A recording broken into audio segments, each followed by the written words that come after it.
Trigger Tech Ace trigger. Um, you guys have heard about it. We've talked about it a little bit on the channel. This is, well, I suppose the new hotness, a pre-release version of the USPSA legal Ace trigger from Trigger Tech.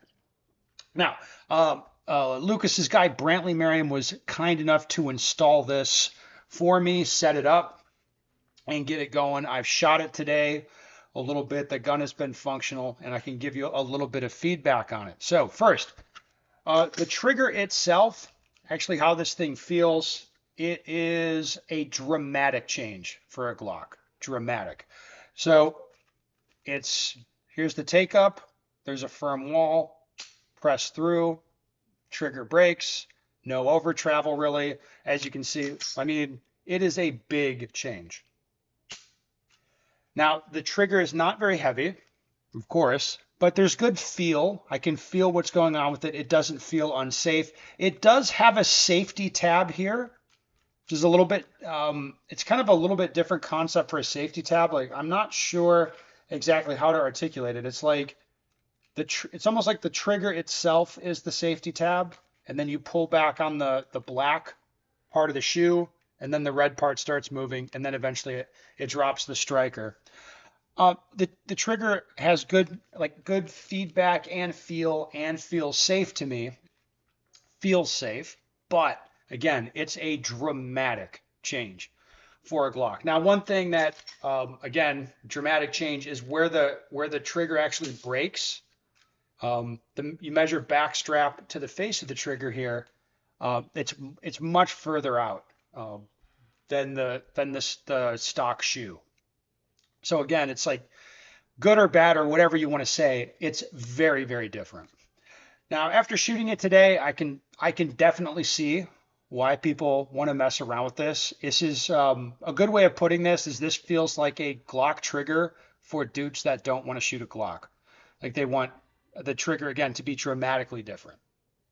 Now, I mean, I wouldn't say necessarily that this is a downside, but it's just kind of the way it is. This is such a radical change from what's going on with the Glock that a lot of people may not like it, right? So let me show you. So like Brantley installed this, and he's like, I don't really like it. Why? Is because you have to cut off part of the frame, use this other back plate. Here I'm going to disassemble the gun, right? So hold down on the tabs. You see the gun's not coming apart. I have to press the trigger a little bit more. Oh, now it'll come apart. So you can see it's definitely radically changed a lot of things. Looking inside here, let's see what we got. This piece from Trigger Tech, you can see this little white arrow here in this area. This is, you stick an Allen key in there and you can add weight or subtract weight from the pull of the trigger. This comes with a bunch of different springs. What Brantley put in was the medium weight ones, not the light ones. And using the medium weight springs, it'd be like, man, if you made this thing any lighter, like I could see it being, dangerous or whatever. So it's like, basically this thing is it's a radical modification. You're doing a lot of stuff. You can set it up a lot of different ways. There's a lot of adjustability to it. And it could use lighter springs than what I have in here. And just like thinking about that makes me a little nervous personally, but again, it is a thing that you can do. First impressions of this trigger is, like I said, this is it's going to appeal to a lot of people. Let me put it that way. Like if you want to race out a Glock, this system, this setup seems crazy. It seems very, very interesting. At the same time, if what you like about the Glock is the simplicity, the ruggedness, the durability, like the fact that it's not this sort of tool, it's maybe not a nice trigger, right? But like more like a reliable setup. Like this doesn't seem like that. This is something that most people would get and play with it, be finicky with it.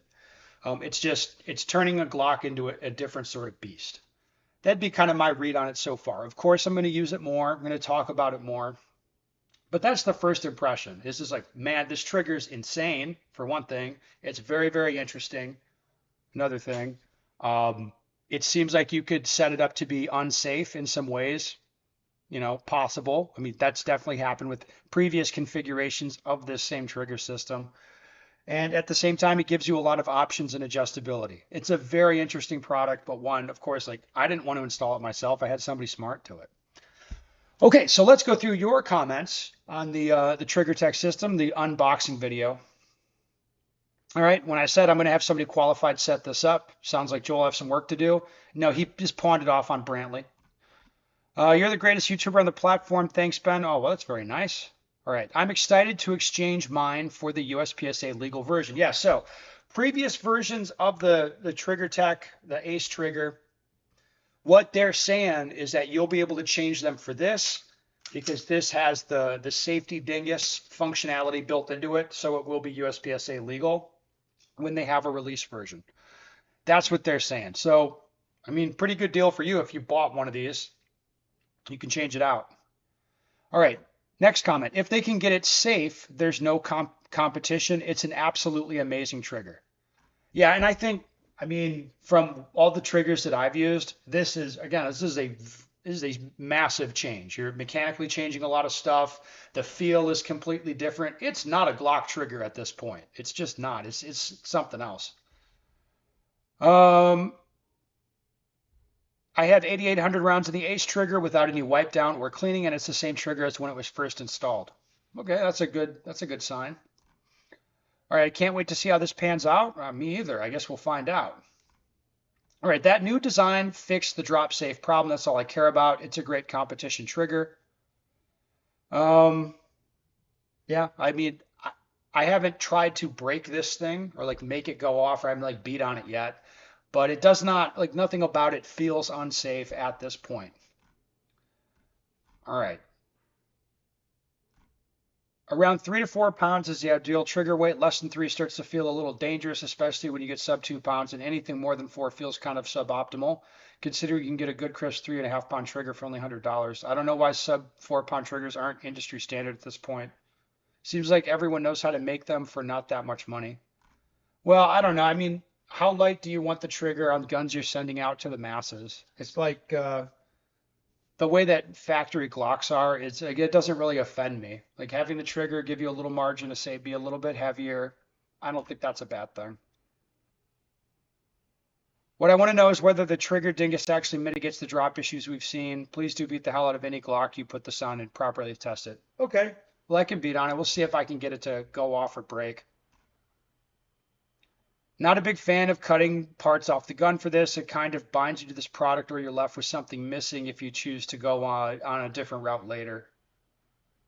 Yeah, I mean, I don't like cutting on the gun either, but it's just a little nub under here. It's not very dramatic, but yeah, I don't like the idea of that, but that's what it requires. I'm frankly stunned how quickly Trigger Tech had this new version ready to go. I know they aren't shipping yet, but they must have been working on the design since before the gun community blew up about the previous version. Yeah, I mean, probably. We're probably looking at it. And there we go. Nothing else all that interesting. So there it is, the Trigger Tech Ace. I'll keep working with it and, we'll see. We'll see how it goes.